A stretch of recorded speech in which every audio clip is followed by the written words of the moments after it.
Coaching জগতে এক অনন্য নাম, সবার সেরা শিক্ষা প্রতিষ্ঠান প্রান্তিক গাইড এর পিজি ও ইউজি বিএ কোর্সের বাংলা, ইতিহাস, শিক্ষাবিজ্ঞান, রাষ্ট্রবিজ্ঞান, ইংরেজি, ভূগোল, এমএসডব্লিউ, ইএনভিএস, বিএলআইএস, এমএলআইএস সমস্ত সাবজেক্টের উন্নত মানের নোটস, সাজেশন, অ্যাসাইনমেন্ট পাওয়া যায়। নমস্কার, প্রান্তিক গাইডের সবাইকে শুভেচ্ছা অভিনন্দন। আজ আমি নিয়ে এসেছি কলকাতা বিশ্ববিদ্যালয় BA 5th semester political science general DAC A2 পেপারের সাজেশন। যারা 2025 সালে ফাইনাল এক্সাম দেবে তাদের জন্য ডিএসি A2 পেপারে, অর্থাৎ এই পেপারে হচ্ছে ফরেন পলিসি, বিদেশ নীতি, এই পেপারের সাজেশনটা দিয়ে দিচ্ছি। অবশ্যই সংগ্রহ করবে, খুব গুরুত্বপূর্ণ, কারণ এই পেপারটা কিন্তু খুব ডিফিকাল্ট। ভালো করে পড়ো, না হলে কিন্তু ফেল করে গেলে 2026 সালে তোমাদেরকে কমপ্লিট করতে হবে। তাই অবশ্যই খুব ভালো করে পড়বে। আমি যে কোশ্চেনগুলো দেবো শুধুমাত্র সেগুলোই পড়াশোনা করবে, এর বাইরে অতিরিক্ত কিছু করার দরকার নেই।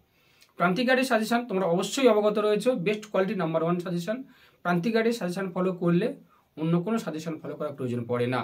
তাই আমি যেগুলো দেবো শুধুমাত্র সেগুলোই পড়বে। ভালো রেজাল্ট করতে গেলে এবং পাস করতে গেলে প্রান্তিক গাইডের সাজেশন তোমাদের কাছে best choice and first choice, এটা বলে রাখছি। এবং সব থেকে কম প্রশ্নের সাজেশন কিন্তু আমি দিয়ে থাকি।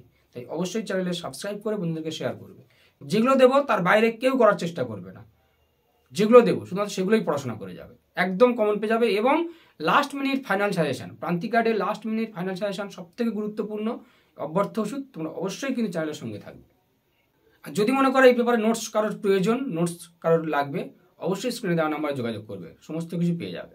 মডিউল 1, 2 রয়েছে, 10-15 মিলে রয়েছে, আমি সেখান থেকে দিয়ে দিচ্ছি। মডিউল 1, 2 করে এগুলো লিখে নাও, নিয়ে পড়াশোনা করো এবং স্টার মেরে দেবো।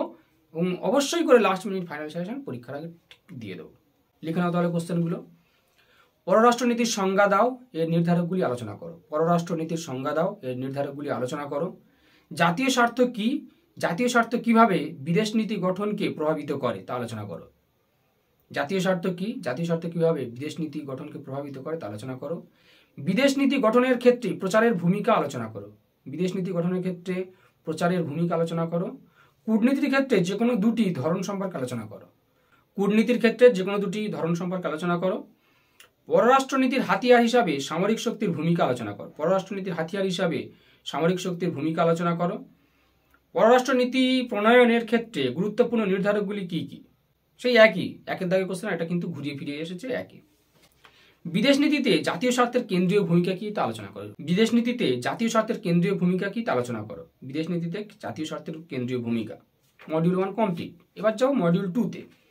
মডিউল 2 থেকে করবে নেহেরুর বিদেশ নীতির মূল বৈশিষ্ট্যগুলি কি কি তা আলোচনা করো। নেহেরুর বিদেশ নীতির মূল বৈশিষ্ট্যগুলি কি কি তা আলোচনা করো। কাশ্মীর সমস্যা কিভাবে ভারত পাকিস্তান সম্পর্কে প্রভাব বিস্তার করেছে তা সংক্ষেপে আলোচনা করো। কাশ্মীর সমস্যা কিভাবে ভারত পাকিস্তান সম্পর্কে প্রভাব বিস্তার করেছে তা আলোচনা করো। ভারত শ্রীলঙ্কা দ্বিপাক্ষিক সম্পর্কের বিবর্তন আলোচনা করো। ভারত শ্রীলঙ্কা দ্বিপাক্ষিক সম্পর্কের বিবর্তন আলোচনা করো। ঠান্ডা যুদ্ধোত্তরকালে ভারতের বিদেশ নীতির মূল বৈশিষ্ট্যগুলি আলোচনা করো। ঠান্ডা যুদ্ধোত্তরকালে ভারতের বিদেশ নীতির মূল বৈশিষ্ট্যগুলি আলোচনা করো। আর ভারত পাকিস্তান বিবাদের মূল ক্ষেত্রগুলি কি কি তা আলোচনা করো। বিবাদের মূল কারণ আর কি, ভারত পাকিস্তান সম্পর্কের বিবাদের মূল ক্ষেত্রগুলি আলোচনা করো। ভারত বাংলাদেশ সম্পর্ক ব্যাখ্যা করো। ভারত বাংলাদেশ সম্পর্ক 1991 সালের পর থেকে সাম্প্রতিক বিদেশ নীতির সম্পর্কে আলোচনা করো। 1991 সালের পর থেকে সাম্প্রতিক যে বিদেশ নীতির রুলস অ্যান্ড রেগুলেশন, যে নীতিগুলো, সেগুলো আলোচনা করতে হবে। অথবা একবিংশ শতাব্দীতে ভারতের বিদেশ নীতি, একবিংশ শতাব্দীতে অর্থাৎ বর্তমান সময়ের পরিপ্রেক্ষিতে ভারতের বিদেশ নীতির নির্ধারকগুলো আলোচনা করো। এবং ভারতের বিদেশ নীতির মূল বৈশিষ্ট্যগুলি আলোচনা করো।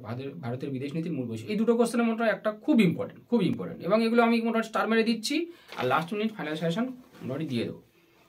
পররাষ্ট্রনীতির সংজ্ঞা এবং এর নির্ধারকগুলো, এটা খুব ভালো করে করবে। আচ্ছা, জাতীয় স্বার্থটা করবে। আর পররাষ্ট্রনীতির হাতিয়ার হিসাবে সামরিক শক্তির ভূমিকা, পররাষ্ট্রনীতি প্রণয়নের ক্ষেত্রে গুরুত্বপূর্ণ নির্ধারক, এটা তো বললাম। আর বৈদেশিক নীতিতে জাতীয় স্বার্থের কেন্দ্রীয় ভূমিকা, পররাষ্ট্রনীতির হাতিয়ার হিসাবে সামরিক শক্তির ভূমিকা, এটাও করবে। মডিউল 2 থেকে স্টার মেরে নেবে নেহেরুর বিদেশ নীতির মূল বৈশিষ্ট্য, খুব ইম্পর্টেন্ট এটা। নেহেরুর বিদেশ নীতির মূল বৈশিষ্ট্য। কাশ্মীর সমস্যা কিভাবে ভারত পাকিস্তান সম্পর্কে প্রভাব বিস্তার করেছে, এটা করবে। ভারত শ্রীলঙ্কা করবে। আর ঠান্ডা যুদ্ধোত্তর, এটা করবে। আর ভারতের বিদেশ নীতির মূল বৈশিষ্ট্য, এটা ভালো করে করবে। আর 1991 সালের পর থেকে সাম্প্রতিক বিদেশ নীতির যে মূল বৈশিষ্ট্য নীতিগুলো, সেটা আলোচনা করে। দুটোর একটা খুব ইম্পর্টেন্ট, আসার সম্ভাবনা প্রবল। এই কটা আপাতত করো। একদম শেষের দিকে আমি ঠিক লাস্ট মিনিট ফাইনাল সাজেশন দেবো, সেটা অবশ্যই ফলো করবে। সেখানে কিন্তু অনেক কমিয়ে দেবো, তাই অবশ্যই চ্যানেলের সঙ্গে থাকবে, সাবস্ক্রাইব করবে, আর যদি মনে করো নোটস প্রয়োজন তোমরা যোগাযোগ করবে।